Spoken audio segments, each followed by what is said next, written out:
సునీతక్క నమస్కారం. 30వ తారీఖు వరకు కూడా వివేకానందరెడ్డి గారి హత్య గురించి, హత్యోదంతం గురించి మాట్లాడకూడదు అని కడప జిల్లా కోర్టు ఆదేశాలు జారీ చేసింది. అయినా కానీ మీరు మాట్లాడుతూనే ఉన్నారు. ఒక థ్యాంక్స్ చెప్పాలి సునీతక్క మీకు. Finally at last you admitted your self directly or indirectly that Jaganmohan Reddy is your brother. ఒక వైద్యురాలుగా సలహా ఇస్తున్నాను, ఆ బ్యాండేజ్ ఉంచుకోబోక బ్యాండేజ్ తీసేయి తొందరగా, లేకపోతే సెప్టిక్ అవుతుంది అని చెప్పి వైద్యురాలుగా సలహా ఇచ్చావు. థ్యాంక్ యూ వెరీ మచ్ సునీతక్క. But at the same time ఆ సలహాతో పాటుగానే మళ్ళీ వివేకానందరెడ్డి గారి హత్య కేసు గురించి జగన్మోహన్ రెడ్డి గారి మీద అవాకులు చెవాకులు మాట్లాడేశావు. కోర్టు ఆదేశాలను ధిక్కరిస్తున్నావు. Contempt of the court act 1973 ప్రకారంగా శిక్షార్హురాలు అవుతావు అమ్మా నువ్వు. అవినాష్ రెడ్డి గారంటే ఎందుకమ్మా అంత ద్వేషము? జగన్మోహన్ రెడ్డి గారంటే అంత ద్వేషం ఎందుకమ్మా? భారతమ్మ అంటే అంత ద్వేషం ఎందుకమ్మా? ఒక్కసారి చెప్పమ్మా. కడుపులో ఉన్న మాట ఒక్కసారి కక్కేసేయమ్మా. ఎందుకు ద్వేషమో చెప్పమ్మా. మీ ఆస్తులు ఏమైనా రాయించేసుకున్నారా వాళ్ళు? లేదు కదా. సాక్షి ఆఫీసులకి, రాష్ట్రంలో ఉన్న సాక్షి పేపర్ ఆఫీసులన్నిటికీ కూడా గుత్తేదారుగా ఎవరు పనిచేశారో గుండె మీద చెయ్యేసుకుని చెప్పమ్మా. బ్యాండేజ్ తీయకపోతే సెప్టిక్ అవుతుంది. ఏపీ సీఎం జగన్కు డాక్టర్ నర్రెడ్డి సునీత సూచన. వివేక హత్య కేసులో తాము తప్పు చేసినా శిక్షించాలని వ్యాఖ్య.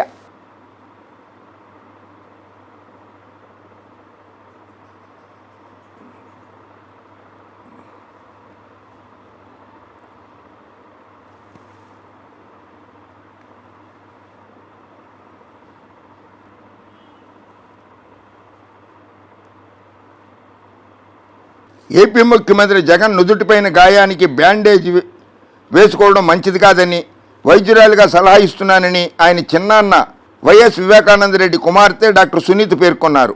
గాయానికి బ్యాండేజ్ వేసుకుంటే లోపల చీము పెరిగి సెప్టిక్ అయ్యే ప్రమాదం ఉందన్నారు. బ్యాండేజ్ తీసేస్తేనే గాయం త్వరగా మానుతుందన్నారు. ఒక డాక్టర్గా ఆయనకు మంచి సలహా ఇస్తున్నానని వ్యాఖ్యానించారు. మంచి సలహా ఇచ్చావు.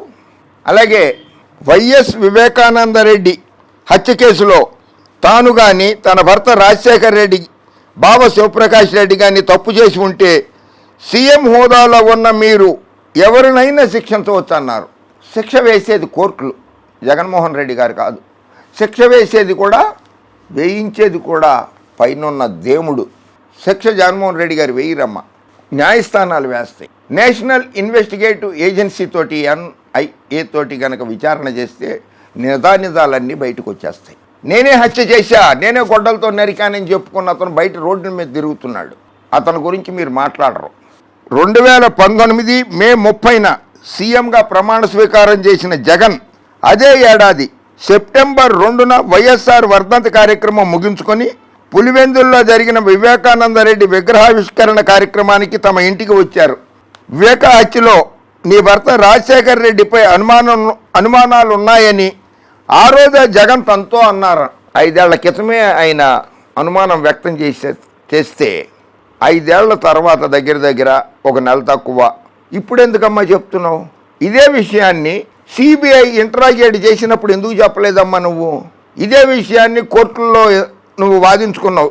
పార్టీ ఇన్ పర్సన్గా కూడా ఆర్గ్యుమెంట్స్ చేసుకున్నావు. ఆ రోజు నాడు ఎందుకు చెప్పలేకపోయావమ్మా?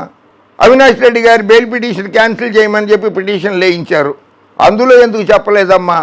అవినాష్ రెడ్డి చాలా మంచి వ్యక్తి అమ్మా.